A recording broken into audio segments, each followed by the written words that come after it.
Hello, AEW sickos. My name is Christian with Duality of Wrestling podcast. Thank you, as always, for coming back to check out the show and the channel. We greatly appreciate it. But right off the jump, we have all of the details released for AEW's brand new Continental Cup, and all of that bears discussing because it's going to have a influence on the trajectory of the Continental Championship going forward, and it's going to be a big part of AEW's TV in the weeks leading up to All In, and we'll have a featured match on that card, so we may as well get into it. Let's start off with the easiest part first. We finally, last evening, got the full list of participants released for the Continental Classic, and I am happy to provide you guys with all of that here right now. So the full list of the Continental Cup participants are going to be, obviously, Jon Moxley, Nigel McGuinness, Jay White, Brian Cage, Kyle O'Reilly, Katsuyori Shibata, Matt Sydal, Hechicero, Roderick Strong, David Finlay, Jungle Jack Perry, Claudio Castagnoli, Orange Cassidy, Ace Austin, Jake Doyle, and Eddie Kingston. So there are some pretty significant names in there, and some of them jump right off the page to me as guys who could easily challenge Jon Moxley at the end of this for that Continental Championship, but I'm going to save that for the end. So those are the 16 names that have been announced for the Continental Cup, and the winner of that cup will receive the Continental Championship as well.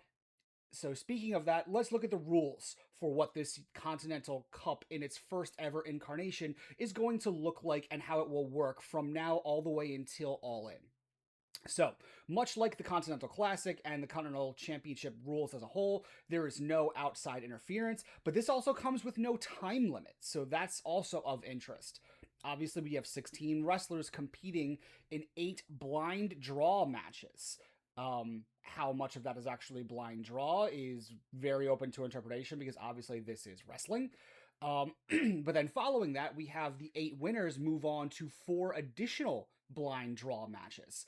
And the 4 winners of those will move on to the semifinals in Scotland in the days leading up to All In, and then the Cup final itself will take place at All In Wembley Stadium on August 30th.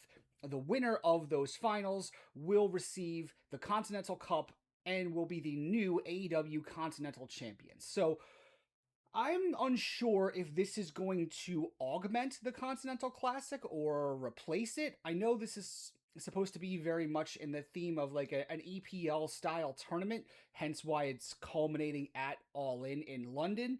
I do question if we're having a bit too many tournaments in AEW, and this is from somebody who really enjoys the tournament format as a whole. But we are just fresh off the heels within the last 2 months at most of both the men's and the women's Owen Hart Foundation tournaments wrapping up. We will have the Continental Classic coming up likely at the end of the year, probably starting late October, early November based on previous timings. And now we have this tournament as well. So it makes me a little concerned we are doing a bit too much in the tournament format. And I also wonder, will having this style culminating at All In, which is the end of August, how will that potentially cannibalize the audience for the Continental Classic? Are these two a bit too close together? Are they a bit too similar with the same prizes on the line for both?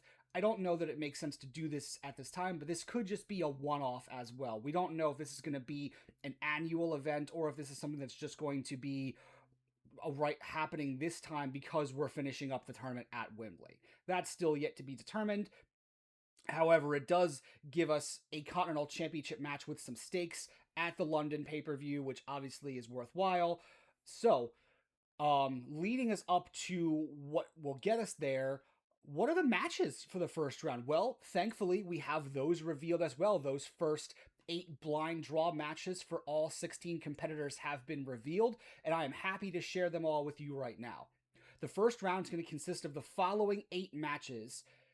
It will be Orange Cassidy taking on Matt Sydal, Claudio Castagnoli versus Ace Austin, Jake Doyle will face Eddie Kingston, Jay White will go up against David Finlay, Jungle Jack Perry will face Jon Moxley, Roderick Strong will face Kyle O'Reilly, Brian Cage will take on Hechicero, and Katsuyori Shibata will face Nigel McGuinness.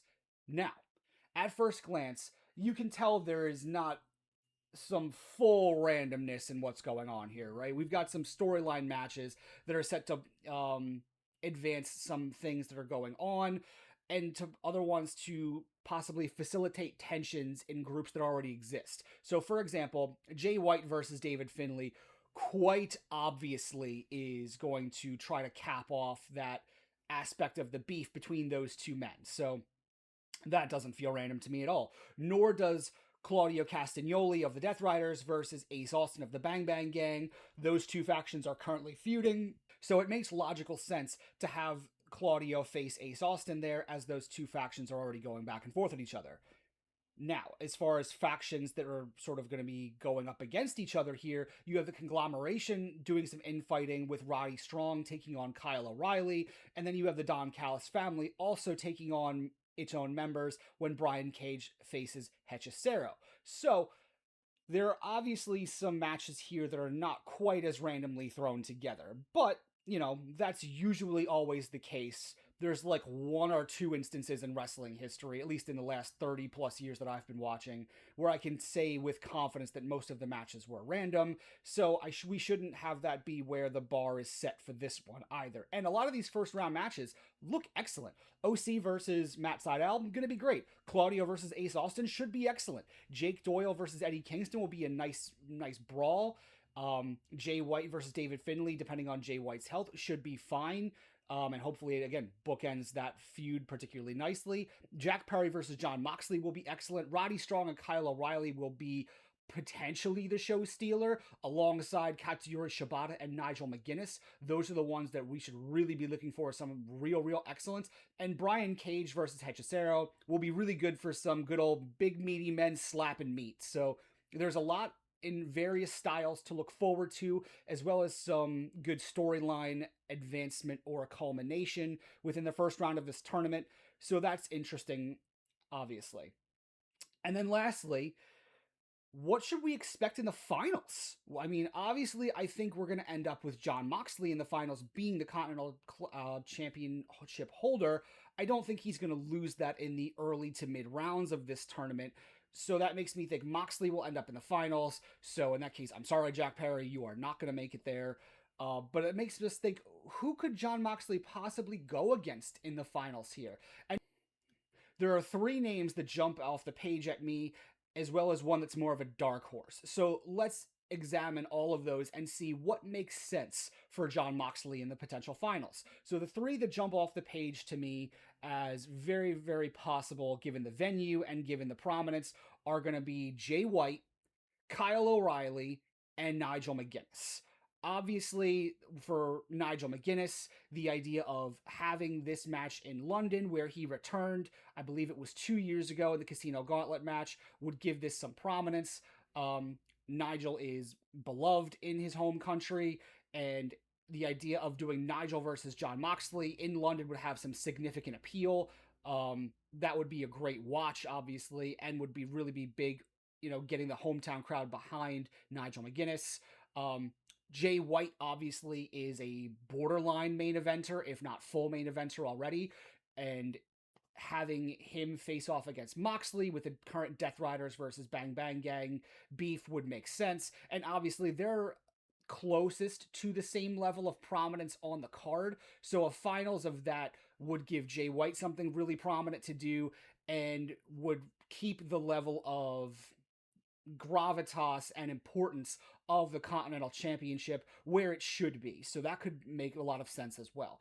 Lastly, I'm going to say Kyle O'Reilly, because we never really got the finish to that abbreviated Kyle O'Reilly versus John Moxley feud that took place at the end of last year because of Kyle O'Reilly's injuries that kept him out for over 6 months. So going back to that, now that the Trios Championship have left the conglomeration, and having Kyle O'Reilly go back into his more serious character feud against John Moxley would also hold a lot of appeal to audiences, specifically me, but I think the audience at large would really like to see that feud be resumed, be capped off, and see where it lands. Now, I did mention there's a dark horse here, and there very much is, and that man is Eddie Kingston.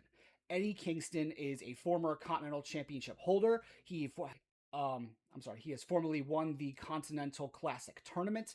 He has a long history with Jon Moxley, both as friends and as rivals. So Eddie Kingston would make a ton of sense here. The only reason I put Eddie as more of a dark horse is because he has mostly been off AEW main roster television for the better part of 3 months. He's been spending most of his time teaming in Ring of Honor with Ortiz, so that's left him sort of out of the main roster picture, which makes it a little bit more tougher to envision that Kingston will end up in the finals of this tournament and up on the main roster card of All in London.